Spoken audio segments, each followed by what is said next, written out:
Welcome to From Caving In to Crushing It, the podcast for those who find themselves immersed in adversity and choose to write their story instead of having others write it for them. I'm Drew Durrani, and I'm your host. So welcome everybody to the Men Supporting Men Collaboration Tribe, and I'm going to be interviewing Jason Croft, and it's going to be really the episode 1 of the podcast, From Caving In to Crushing It, Men Know Your Worth, Stand Your Ground. And I asked Jason to come on to tell us about himself and his journey. So Jay, I'll let you introduce yourself and we'll start talking. Sounds good. Glad to be here, Drew. Gentlemen, good to see you all. This is a blast. My name is Jason Croft. I have a company called Media Leads and a couple of different shows that I do. I'm a father of 3 boys, moved to Colorado a few years ago because I needed mountains in my life, and they speak to my soul, and I get up into them as much as possible, for sure. But yeah, I've got a background of 30 years in video, film, movies, corporate events, that whole world.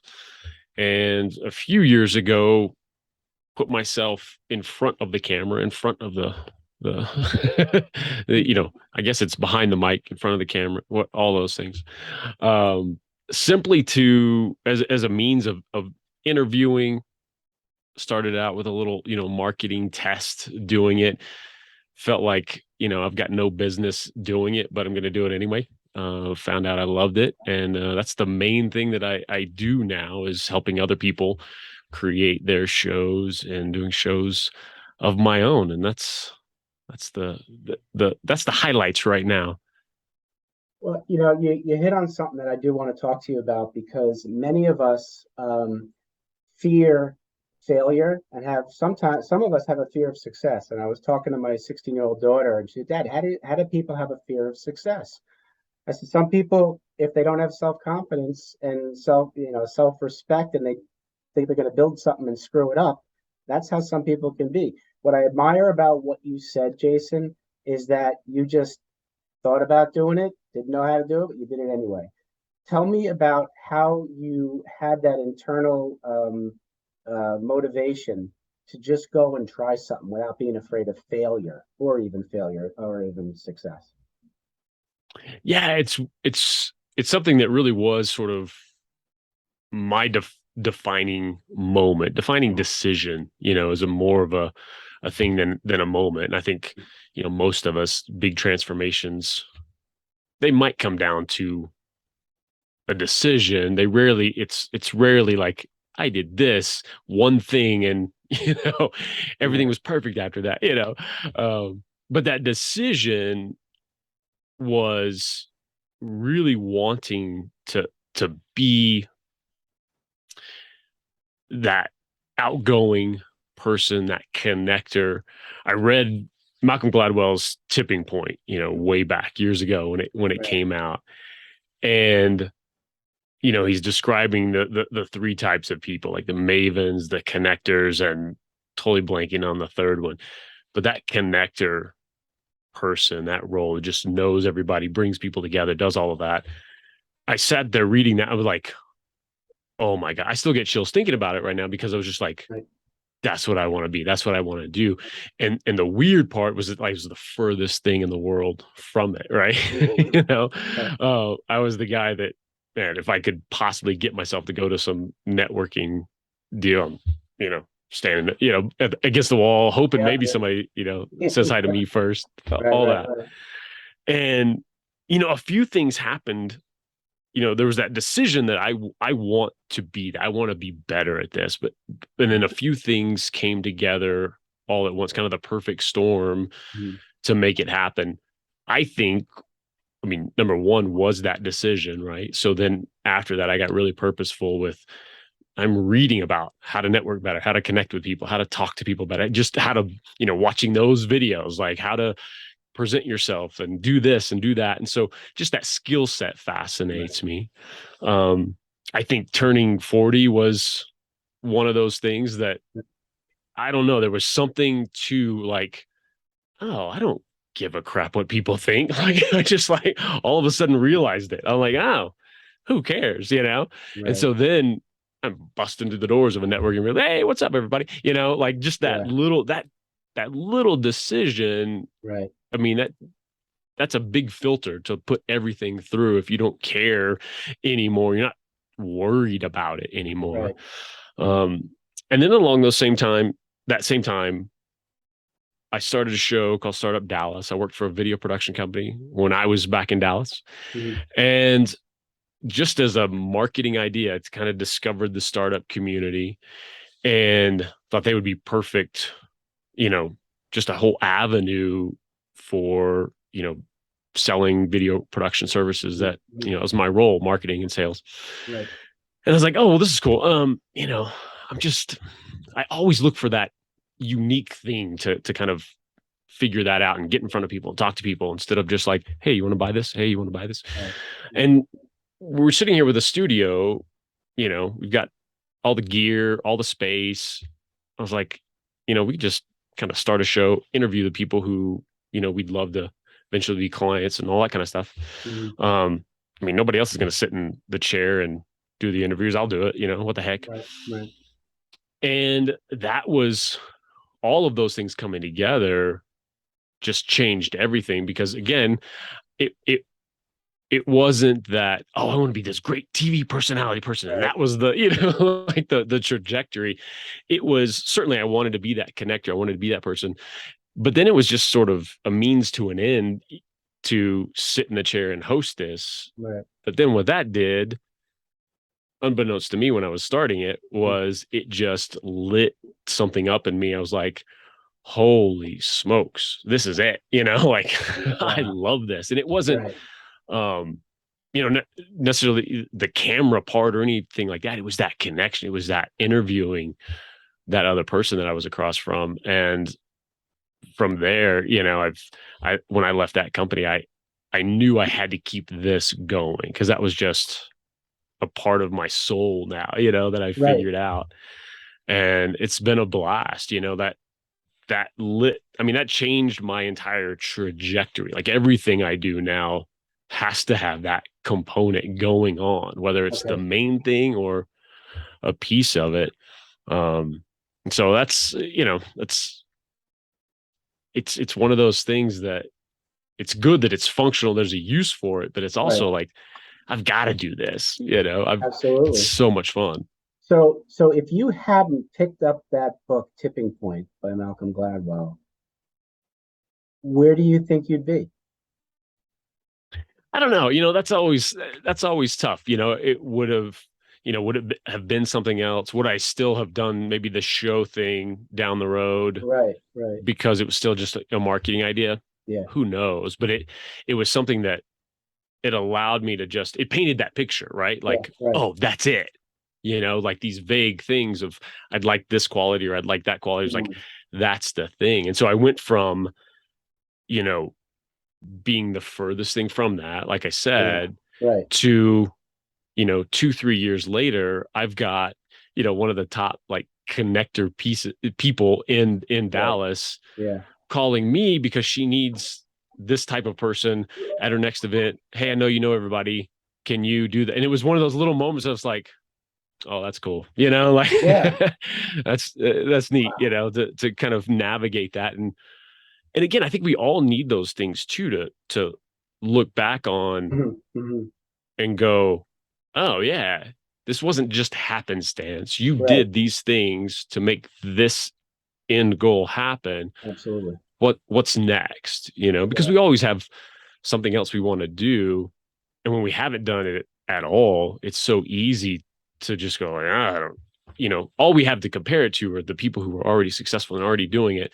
Like, how am I possibly gonna get to that level? Right. But when we could take a step back and go, okay, what have I done purposefully, and you Right. know, put those things into motion, and then like, oh, it gives us that little bit of confidence to just take that first step, and then do. Oh, okay, I can kind of maybe do this, get a little more confidence, and keep going down that road. Absolutely.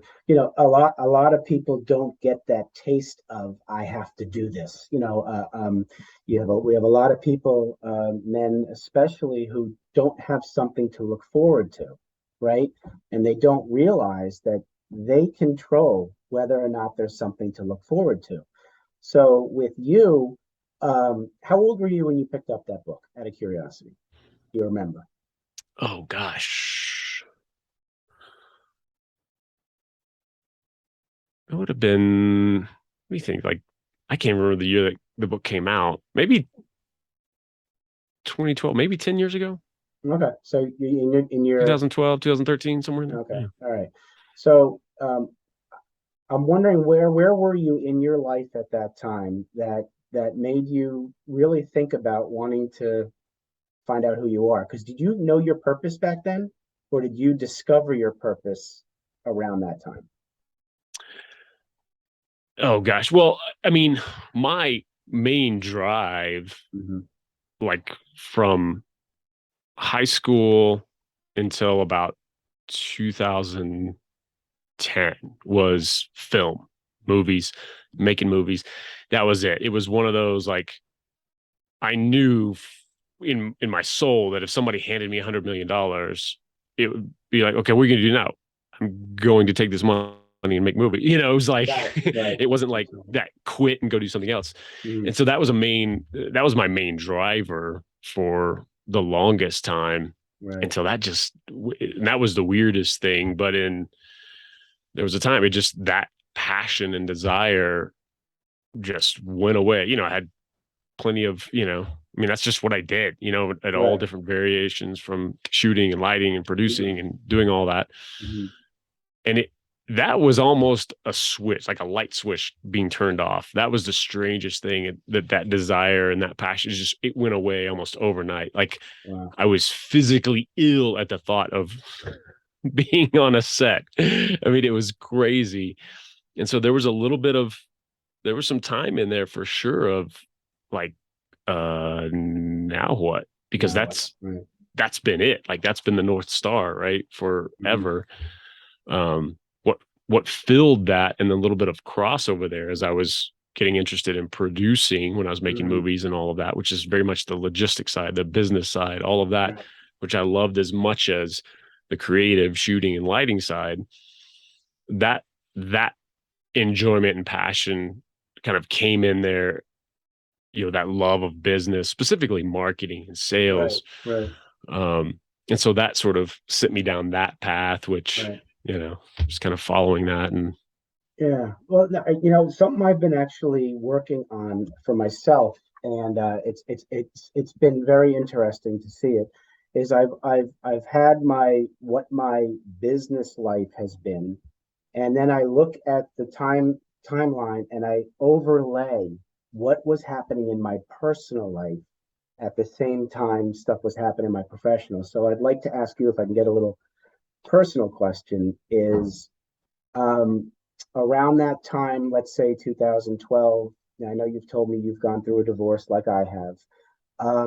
While you were going through that divorce, which is a very stressful thing, whether or not the divorce turns out okay and all that, and what was happening, to give me that timeline of personal and professional at the same time, and how you handled it and how you got through that situation. during the divorce time, Yeah. yeah. So I'm very fortunate that, it's very positive situation. I mean, my ex and I are incredibly good co-parents and just Mhm. friends and on the same page, and Yeah. and I count myself so fortunate for that constantly. Um, and it doesn't mean it wasn't hard, Right. by Right. any Right. means. Right. So we'll say the first time we were getting a divorce Yeah. was 2018, Okay. and you know she came to me. I want to get a divorce. Um, and honestly, the biggest stressor in all of it, the most anger inducing aspect of it, was me being away from my boys. I've got three boys. Mhm. Um, and the fact that I would see them 1 second less than I would have otherwise, Mhm.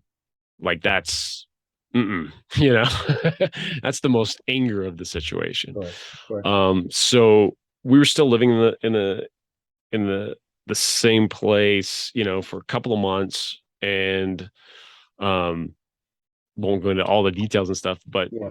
she then came back and said, I want to, let's give this another shot, Um, I had actually met someone in between that, and I think seeing that scared the shit out of her, a little bit. Well, Yeah. I mean, I know I did. That's her words, Of course. Absolutely. Um, and I knew for the sake of my boys, for the sake of everything, I had to give this another shot. It was just I felt in my being like I had to, and there were no words she possibly could have said to say like, "Hey, let's try this again." There were no words at all, Hmm. but I saw it in her. I saw the physical change in here of scaredness of a different person and all of Right.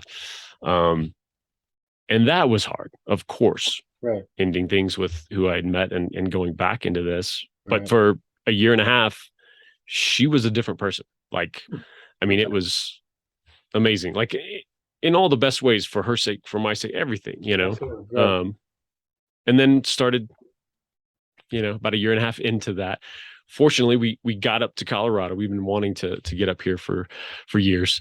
Right. And she hit me with it again, Mm-hmm. almost 2 years to the month, and the biggest thing was like at the time was just like it was just this assumption we would move back to Texas, that's where family is and all that. And I was like, we just got it. Are you kidding me? Like in my Yeah. head, I'm like, give me one summer in Yeah. Colorado, Yeah. not in freaking Dallas, Texas heat. I Hmm. love you, Dallas, but dear goodness. Right. Fortunately we stayed up here and all of that. And Yeah. the boys through all of it, my older boys had a tougher time the first time through the first one. But all of us, um we'd kind of had a dry run through this thing, so I'd come to terms already. I've gone through that of like, okay, what is joint custody going to look like? What Right. is this, going to look like? So I mean, it really was a lot easier. It was the hardest on my youngest the second time around, because the first time he just wasn't old enough to like process what was going on and everything. Right.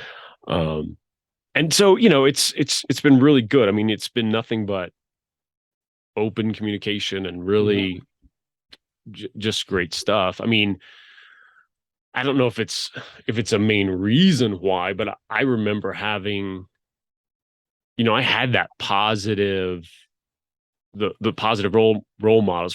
A friend of mine from elementary school, like we're still friends today. Yeah. His parents had been divorced, and they were always that amazing example of exes who were always at his functions and always that stuff, and Yeah. just amazing relationship between those. So there was a little bit of example there, Right.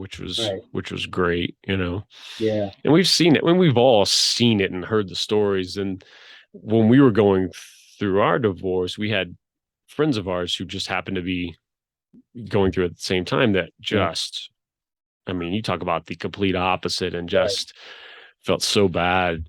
Um, because it was just it was the ugly version.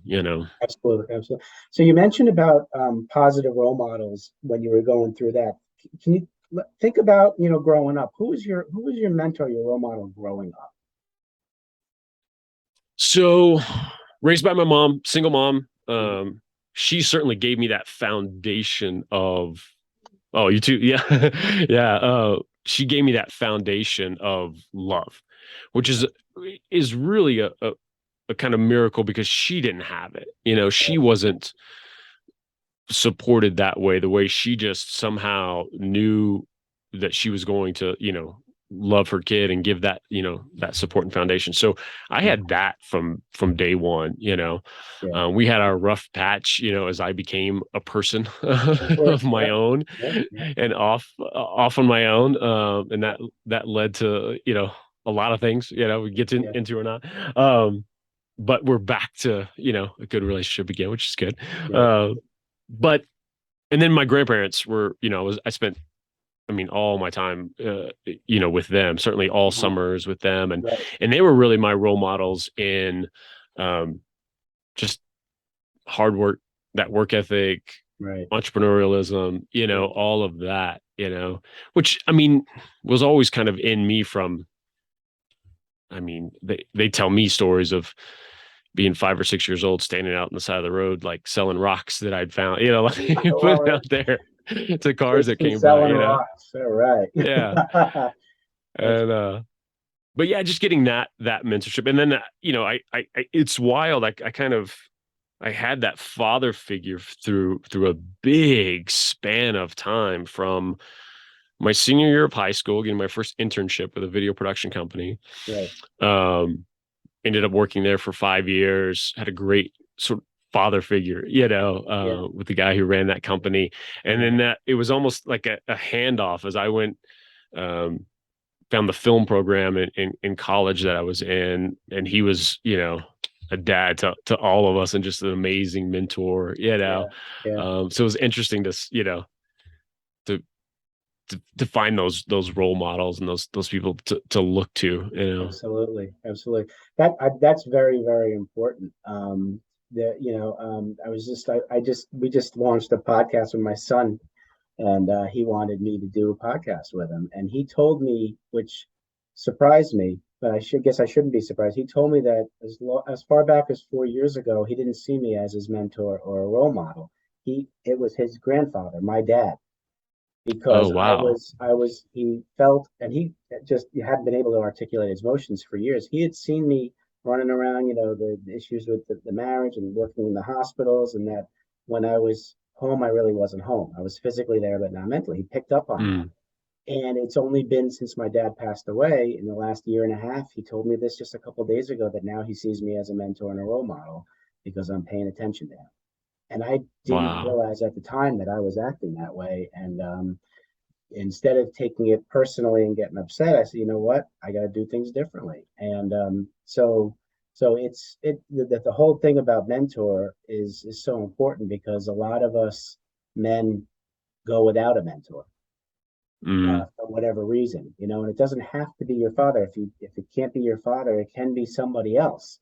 And so I'm happy you had that, growing up.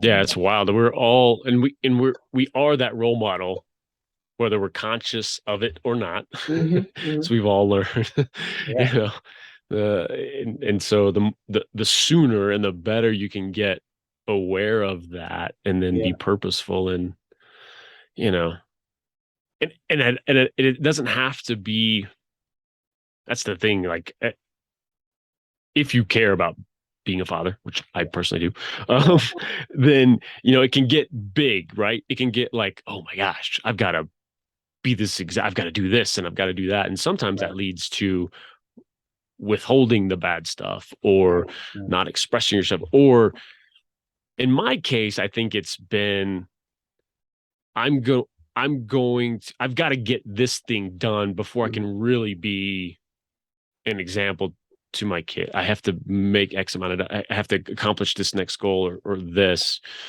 right, Um, and I think there's, I think there's been some, chances of just a little bit extra time, a little bit extra conversation or this and that, because I didn't feel I was qualified to teach maybe this thing or that thing right, as much as I mean, if I took anything to heart, the cliches when you first have kids that everyone tells you is to go so fast and all this. If that's one thing I took to heart above anything else, and just every minute I can, be there, and it's still too fast and goes to, but absolutely, you know, absolutely, hung on as much as possible. So if I screwed everything else up, these three boys know in their, from the very core of their being that they right, are loved, right? right, There's a foundation of that. And absolutely. if everything else was screwed up, well, I'm sorry, but like at least there's that. Yes, yes, no, that's an awesome point. Moving back into your professional life, I know podcasting is a big part of your life right now. Tell me a little about how you got into it, and tell us a little about your podcasting experience with Strategy and Action and Concentric. Yeah, absolutely. So had that first show, Startup Dallas, Mhm. left that. We did probably 80 something episodes Right. in a year or so, in person interviews, which again, it was just a blast. I left that company and I was like, I've got to keep this going. Yeah. And so I went down to the basics because, okay, I'm going to be doing this on my own. I had the luxury of, somebody shooting it, somebody editing the episodes and all of that. Right. So I'm doing it all myself. So it needs to be a single camera. It needs to be a simple edit, all of that. So I was like, oh, let me do this Seinfeld style and interview people driving around, and so I worked out all the great, because it also it's still got to look good. I mean, that's my background, right? So it's got to look good. It's got to sound good. So I did the Jason Croft show because that's the most obnoxious name I could come up with. And so I picked that one. And we did 50, 60 something episodes of that one. Similar audience, the startup folks, business folks, they're in Dallas, driving them around, and I mean, it was so funny. And I had this thought and this feeling on both shows, but especially driving, multimillionaires around, successful restaurant chain owner, like just these. And in my head, I'm just like, they know this is just a little YouTube show, right? Like, what is going on here? Like, this is ridiculous. Yeah. And some of them even, that was why, like Phil Romano, who owns, Macaroni Grill and blah, blah, blah, like on down the line, he agreed to it because it was different, right? It was just like, oh, this is me something different I'm going to go do. Right. So, we had made the move. So in between that show and Strategy in Action, we made the move to Colorado.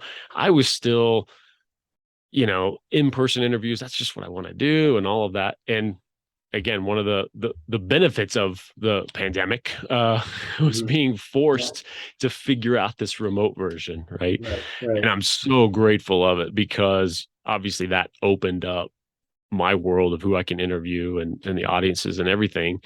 And so that was very purposeful there. Again, okay, how do I do this so it doesn't look horrible? It's not just a blah, Zoom call recorded or whatever. And so, I created that look and figured that out.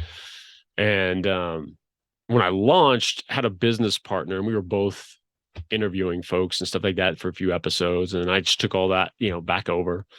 And so interviewing, and, folks very much just like this, loving it, having a blast, really shifted the focus a month or two ago to very specifically be targeting coaches and consultants and interviewing coaches, consultants. Like that's the audience. Those are the guests. Those are everything. And really my approach, which I've used for myself, and then what I encourage with my clients, which is very different approach, is immediate sales conversations. Like think of it that way. This isn't create content marketing for 2 years and maybe somebody's interested one day and all of that. Like, well, no, you can interview your ideal clients, strategic partners who have an audience of your ideal clients, being very conscious. So interview one can benefit your business, right? The audience will come eventually. All of that, the evergreen content you're creating, it's great. It'll live on. It can be all those things that content marketing promises, but you can actually benefit, the bottom line tomorrow, by doing that and taking that approach. And then Concentric is a show I'm doing with a friend of mine, Gary De Rodriguez, who's just an incredible, he's been, coach and therapist and all of it for 30 years. And it's really a selfish kind of endeavor of like, I just love this. He needs attention. Like all his stuff that he's got going on really needs to get brought out in the world. So, each one of those episodes is me teeing him up and letting him go, That's wonderful. We're going to wrap it up. I'm going to 2 more questions and then we'll open up to questions and answers for the audience. So there's 2 questions, both involve advice you'd give. So personally, you're talking to the young Jason Croft, the 9-year-old Jason Croft. What advice would you give him right now about life? Confidence is everything. Like it's everything. And that's great struggle of, I think, so many of us, especially through the teen years and going Right. through, and like everybody's just as worried about who they are and what people think of them as you are experiencing right now. If you can put that aside, and confidence is everything, and just start sooner, do more, those little inklings of accomplishment, like those little goals that you want, stuff like that. Just go, start now, start today, keep Wonderful. going. Wonderful. Well, thank you for that. The second one is the professional hat. You are now giving advice to the young Jason Croft who's ready to start his first business. What advice would you give him? Oh gosh. Just talk to people, talk to more people every single day. Not this vague, oh, I've got to have this set up and that set up and all of this before I can start having those conversations Mhm. about what I do. No, it's like just me. Like no one can buy anything from you if they don't know you're selling it, right? So talk about that in as many ways as possible, as often as possible, um, which is probably still advice I need today, for myself. And quite often we don't take our own advice. So thank you for sharing everything, Jason. This has been an absolute pleasure. We're going to switch gears and we're going to open up questions and answers to the audience. You up for that? Sounds great. All right, here we go. So, gentlemen, any questions or statements or anything for Jason? I've got one.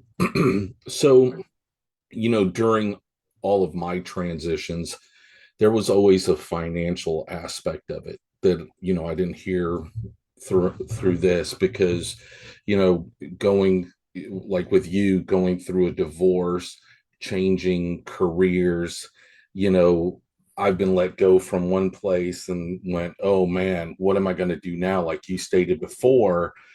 And, there was a financial gap there that you also had to struggle with. Did you have to deal with that? Was it a major factor in your divorce? Dealing with your kids, because everything hits us at one time every blue moon, and you're just dealing with 50 different things coming at you at the same time, but one of them is the major focus is financial. And so did you, when you left film and all of that, did you have those kind of struggles, moving forward once you left that industry and started figuring out what you need to do? Because I think a lot of men need to hear support on that kind of end as well. Yeah, absolutely. And that's an area that, so the good part is, like, I've just always been comfortable with the entrepreneurial side of, like, I don't know what's going to happen tomorrow. Like, my ex, like, complete opposite. Like, I need to know this. I need to, and we're all one or the other, right? Like that, if you're that entrepreneurial, you don't care as much. You're just not worried about it for whatever reason. That being said, like, that's also been my biggest struggle, like through, even when I was in the film days, all the way to now, is just that roller coaster. And I haven't nailed that down. I haven't figured that out. Um, when I went from film and like, oh, what am I going to do? And freelancing there, don't want to do that anymore. I took a full-time job. That role of that video production company was a full-time job there that I was fortunate. I had a relationship with the guy who owned the company, and went in there and talked to him. It's like, hey, I'd love to come in and do this for you. And he's like, cool. So I did that for, 6 years there before I went out on my own again. Through the divorce, again, just incredibly fortunate that it is just such a, hey, you know, here's what we're going to do. It's all just verbal, like, there's no alimony, there's no this and that, at all, because it was very much just this amicable, hey, we're going to do this thing. We would have actually been done faster if it weren't for the mandated things from from the state. It was so there wasn't, I don't want to say there was no financial struggles, because yes, throughout all of it, because I've, done that still to this day, right? Those changes, I think it drew out the timeline more of, again, that advice that giving myself. Still need to take that. I still need to be more purposeful with just, here's what I'm doing. Let me drive more sales every month. So yeah, I don't know if that helps. You know, I think relationships also change as well when you go from having your own thing to now having a full-time job. You don't have the focus on maybe your family as much as when you had your own thing. Because with me, I have a 19-year-old. I started this company 22 years ago, and I'm very fortunate that I got to spend every second with my son growing up. And I always dreaded if I had to get a full-time job, I would Yeah. lose. So did that affect your kind of situation as well? Yeah, it was a little flipped and similar both. So it's the freedom, right? Like it's great. My ex went back and forth from like having a job, not having a job, all of that. Like we would decide like, okay, this is great. Just stay home, be with the boy. But I had big stretches, right, between just freelance gigs or whatever it was, where I was the one at home, which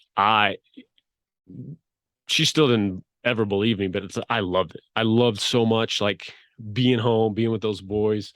And my second child, like I had that from almost day one for the first several years of his life. I mean, it was like, I want dad. That's it. Like, and of course that feels great. Right. Because I had that freedom, like to be there. But at the same time, like when my first son was born, I was gone 6 months out of that year because freelance jobs took me all around the world, and I was here and I was traveling, and you don't say no because like, when's the next one coming? Right.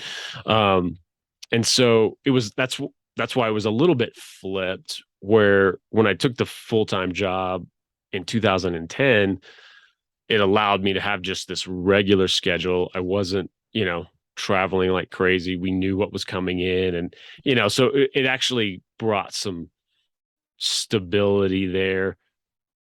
But in both cases, it was really sort of, every second was with family and with the boys if I wasn't in there. So it didn't stretch that or change that too much. Right. But yeah, that flexibility though, that's everything. Like it's not that you necessarily have all your hours to yourself or this and that, but I know when something, because I know where my priority is. It's going to be, if I get that call, I don't care if, I have a full-time job or it's my own thing, it's a client, like I'm gone, I'm there with my boys if I need to be. And so that is amazing to be able to have that flexibility. And honestly, too, that full-time job, I was very fortunate to, it was as close to like having your own business as you can in a full-time job with that flexibility and things. So Mm-hmm. Yep. Perfect. Jason, thanks for sharing. It's good stuff. You were talking earlier about the concept of sell now. Okay, with some of your creative work, and I'm just wondering through the evolutions that you've been through, because I'm sure that the divorce was, I can't even imagine. Do you think that prompted it? Because it just seems to me that selling, at least for the last 5 to 10 years, has been kind of like a very soft shoe. Don't do the closing questions. Don't get pushy and lose the plaid jacket. So do you think that had any impetus in saying, you know what, listen, life's short, gotta go for it now? clarify what you mean. What's Well, the for instance, when you were talking about how you do these let's sell now on your commercials or the pod, whatever, you were talking about. mm, I'm just wondering because my experience with, people who've been through really challenging emotional things like a divorce, okay, is that they're like, you know what, fine, I'm done, it's over, man. I got to live life. Okay, there is no more time. I gotta move on, and there is no tomorrow. I'm just wondering, did that have any influence on some of your creative work? I don't know. I haven't made that connection, but it's possible. Um, for sure. I think for me, I've just I've been in that camp of, hey, we can be humans and connected and sell to each other really easily and all done in a beautiful way. Like I don't have these silos that people are so staunch in, and fortunately we are moving away from that, right? But like, well, Right. no, you can't, you have to give value and you can't sell anything and you can't talk about having something for sale, like, come on. Like I've just been more at ease with that. And so I think that philosophy has more influenced that approach that I mentioned for the shows. Appreciate it. Cool. So we've learned a lot about Jason. I want to give each one of you a chance to just tell Jason a little about yourselves and what you do, and then then we can wrap it up. So who wants to start? Mike, you want to start since you've been so quiet in your construction area?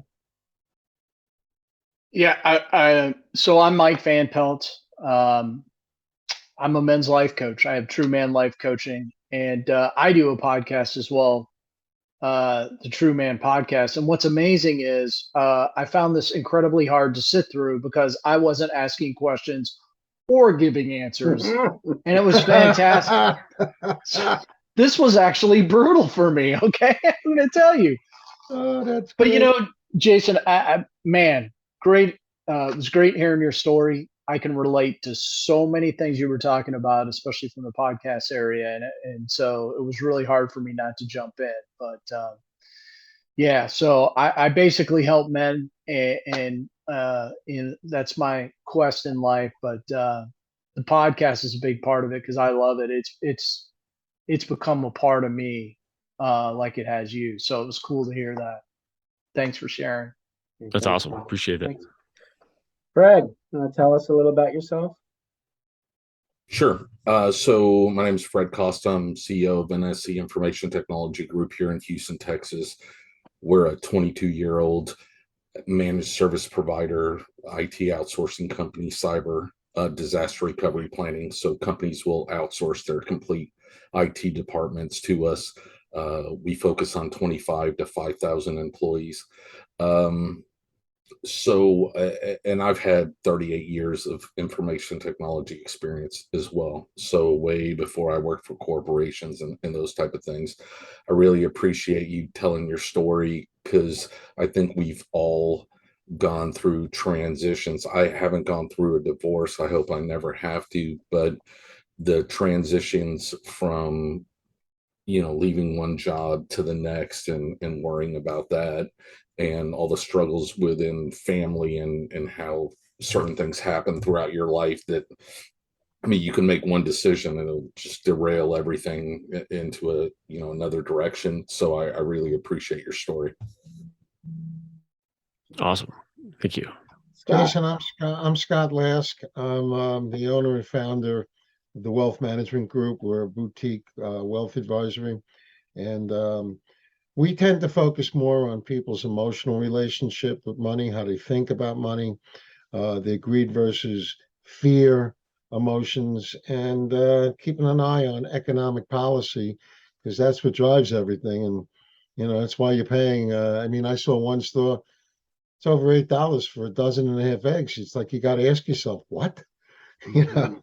And like everyone here, I've gone through my evolutions, my trials and tribulations, and it's great because I think when we all go through them, when fear starts to really grip your heart, okay, you feel alone. You feel like you're the only one on planet Earth because everyone's life is beautiful. The rainbows and unicorns are prancing on their lawn, not yours. And it's like you start to say, maybe I'll get my backpack out and just disappear into like the Northwest, But thank you for sharing. Yes, thank you. And it's a great point too with all of this, and Drew, I love what you're doing, and of course there's a big reason I wanted to be a part of this group, because I think something, left out of the discussion of transitions and going through all of this stuff is the work, right? This kind of work, this kind of personal development, self-reflection, that's the only thing that gets you through this kind of stuff in any kind of positive way, right? And it's, something I learned a while ago was, personal development wasn't this end goal. Like, I don't do this thing and now everything's perfect. I don't learn this thing and then it's all done. And I say I learned that because I know I had that mindset. I was constantly frustrated with myself because since being a teenager, listening to Tony Robbins tapes and Les Brown and, going through this stuff and been on that journey, learning those tools. And finally it hit me. It's like, okay, well, this isn't a done. This is so that when you're in that transition time and this shit's hitting you, it doesn't keep that stuff from happening. But when you're going through it, you can go, okay, this is what needs to happen now. This is how it's affecting this person. This, the more of those tools that you learn through this whole process, that's everything. And, bringing it all the way back to, the tipping point and having that picture of like, oh, that's what it could look like. Well, that's what this group is exactly for. So that if nobody's ever heard of personal development before, the men who it's not in our conversation and they haven't grown up with, they haven't, why ever, that's happened, why it's happened. Jason, they can point to it. Yeah. I didn't have any good male role models until I was 24. My father died when I was 7 suddenly. My uncles meant well, but they really were just, big bullshit artists, wannabes. And, you flounder, you feel like you're literally like, if you've ever been deep in the wilderness and it's dark and you don't have a flashlight, you really can't see your fingers in front of your face. Okay. And you realize after a while that you can read all the Tony books you want, but if you don't do the work, and it's finding out what it actually means, the concept of you got to do the work. That's just going to sound crazy because Drew knows I'm Jewish. This is when you have your come to Jesus moment. But you got to have that, at least for me. Yeah. I got to have that because otherwise the light bulb won't go off. No. So. Thanks so much for listening. If you enjoyed the episode, please subscribe and give us a review to help others find it. I'd like you to answer this question. Are you living the life you want to live, or are you living the life others want you to live? I'd like you to think about that for a second, because I strongly suggest you live the life you want to live. If you want to learn more about what I stand for and my services and how I'm able to help many men get out of their own way, please go to my website at www.profitcompassion.com. Feel free to also email me at drew@profitcompassion.com. I'd love to have a conversation with you. Take care of yourself and choose to write your own story instead of letting others write it for you.